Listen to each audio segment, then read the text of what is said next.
And for those of you who don't know, I'm with Jacques Pepin. How did you get into food? I know that obviously you started in France. How did it come to be?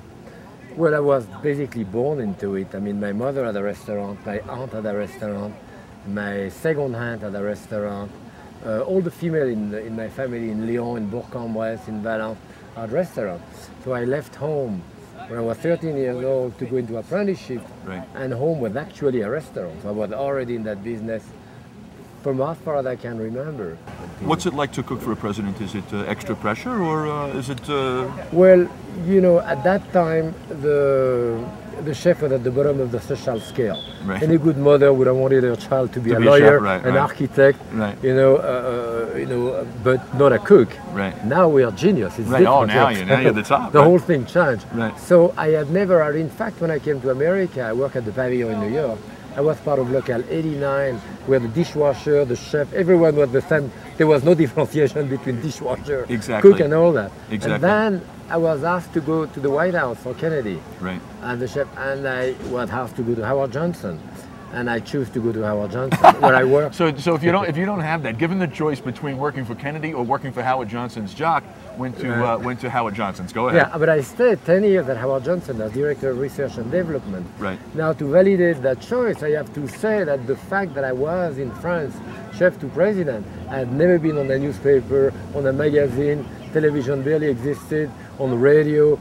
No one would call you in the dining room, applaud or do what's going on now. The chef was the cook in the kitchen. No one looked at. So, you know, when I had that choice in New York, I had no inkling, no idea of the potential of publicity or whatever, because it just didn't exist, period. Right. So I had done that. I didn't want to do that again. However, at Howard Johnson, you know, I would learn about marketing, mass production, chemistry of food, American eating habit. Right. So it was my American apprenticeship for 10 years. Two things for you. First of all, by the way, very good fried clams. Thank you for that. I know, I remember that. And secondly, speaking about learning about American ingredients, you came to America in 1956, is that right? No, 1959. 59. And I stayed at Howard Johnson from 1960 to 1970, 10 years. What are the biggest changes that you've seen in terms of, because we're obsessed now, obviously, with food as a culture. What are the biggest changes you've seen over the last 30, 40 years in terms of American eating habits? Do you have a couple of hours? Well, for you, yes. But the highlights? All right. At that time, you go to a supermarket, there was two salads. There was iceberg and romaine. Right. There was no shallot, no leek, no oriental vegetable, no vinegar, no herbs.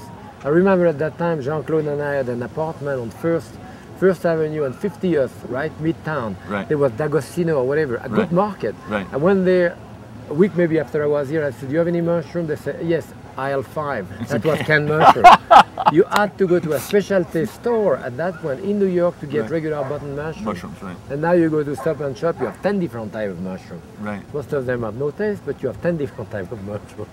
Let me ask you this, because this is fascinating to me. We now have a television network devoted to food 24 hours a day, and I don't have to tell you that celebrity chefs are the new rock stars. What do you make of that trend of having all of these kind of very well-known chefs as celebrities? What's your thinking of that? I think it's great. You know, I've been a beneficiary of the trend, and I don't spit on it.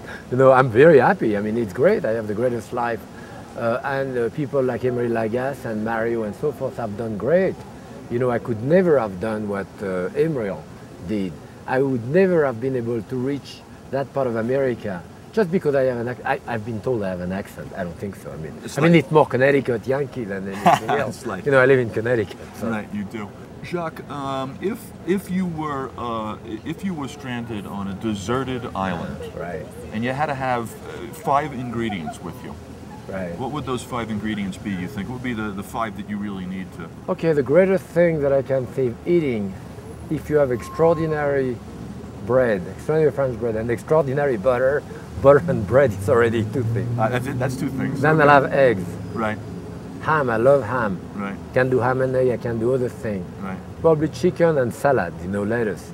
With that, I can eat pretty